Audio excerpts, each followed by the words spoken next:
Imagine a world where you can just take a pill and be happy. You can in real life as well, but just play along. Doesn't that sound great? Well, yes it does, but what happens to all the problems in the world? Because if there are problems, you can't truly be happy, so someone has to hide those problems from you. But what about your past? What if you did something horrible? You surely can't live happily with those memories. We Happy Few is a game that takes place in exactly the world I've described, and it has to be one of the most unique games I've ever played. The story is divided into 3 different acts, with 3 different protagonists, but in this video there will only be spoilers for the first act. The game starts with our protagonist Arthur Hastings doing his job as a censor.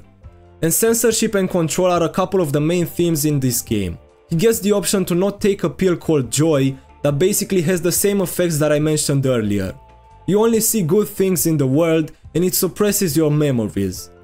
After he doesn't take the pill, he begins to have flashbacks of his brother and him. So in that moment something inside him gives him the purpose to find his brother that he knows he has been taken somewhere with the train. So basically the backstory of the game is that during World War II, the Germans managed to land in England. During their occupation of Wellington, Wales, which is the city the game takes place in, the Germans became more and more oppressive towards the residents, and at one point they forced them to put all the kids under the age of 13 into trains to be shipped away in Germany. The people of Wellington, Wales couldn't resist that and complied with the Germans. All the kids under the age of 13 taken away. Can you imagine how that would affect the population? Anyway, the war ended, the Germans lost, but the kids didn't come back home. 1 year passed, 2 years passed, but nothing. And seeing how their citizens slowly get more and more distraught because they lost all their children, the leaders of the city decided that they need to do something about it, and so they created the drug called Joy that helps people forget and be happy. One of the most iconic scenes in this game takes place right at the beginning, after Arthur stopped taking his Joy, and it shows his co-workers destroying what they think is a piñata, but in reality it's a dead rat, but they can't see it because of the effects of the Joy. They even start eating it, but still nothing, they don't realize.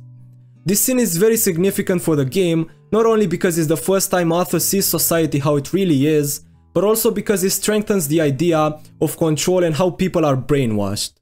Arthur is forced out of the city after people realize he stopped taking his Joy, and from this point onward, his objective is to escape Wellington, Wales to find his brother. We discover his relationship with his brother Percy through flashbacks in the game, and they are really sad. Basically Arthur, even though was the younger one, took care of Percy because he had autism. And when the day to go on the trains to Germany came, Percy wasn't supposed to go because he was too old. But Arthur switched up their ideas and he got to stay and Percy went away.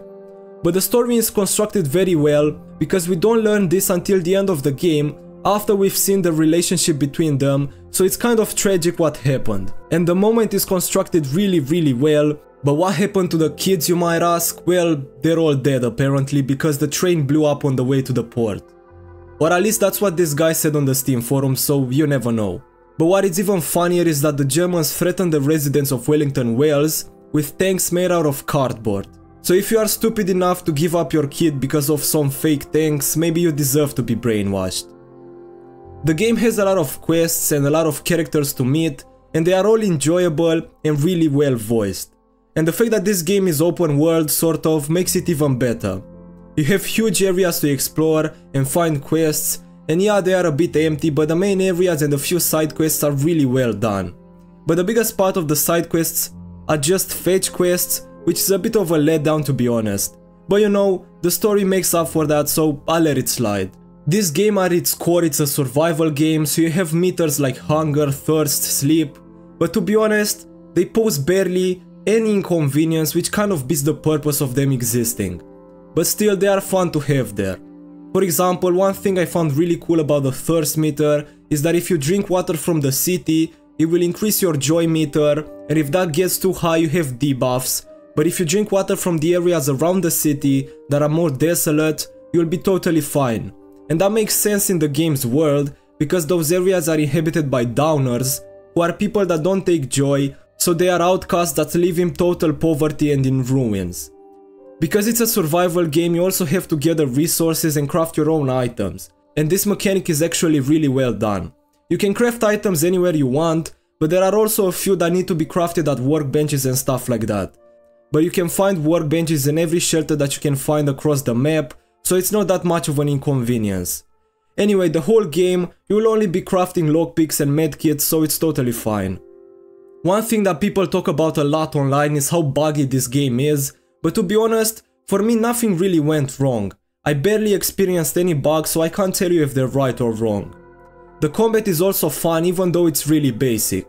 You just attack and block and that's pretty much it, but it feels really fun. You have a variety of weapons with weird ass names, but they are fun to use. They also give different effects to the enemy, like bleeding or making them slower. But one thing I don't like about the combat is that you can't repair your weapons. You have to find them in the world, and once they break for good. So if you have a favorite weapon, too bad, you have to try and find it again.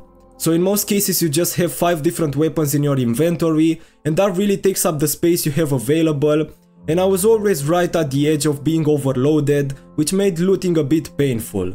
The enemies in this game aren't really a challenge, like you have normal sized enemies and a few enemies that are really tall, but they are both as easy to take down. And this brings us to the level design of the game, and I'm gonna be honest with you, the areas that you explore, they are all copy and pasted. You have the poor areas and they all look the same, and then you have the city areas that all look the same except for the final one, so yeah, that kinda sucks. But the graphical style of the game is amazing. It's not realistic as you can see, but it just gives off this cozy feeling. And how the enemies are designed, they're super creepy. Because everybody in this game wears a mask on their face that mimics a smile, and that mask is so creepy, it just gives off a terrifying atmosphere that is in great contrast with the cozy feeling you have when going around the city. But yeah, We Happy Few is a great game. If you didn't play it, do it 100%, because remember, all I've talked about in this video is about Act 1, and you have 2 more which are a bit slower than the first one, but they are still worth a play. Thank you for watching. If you liked the video, maybe subscribe and leave a like. I'll see you soon. Goodbye.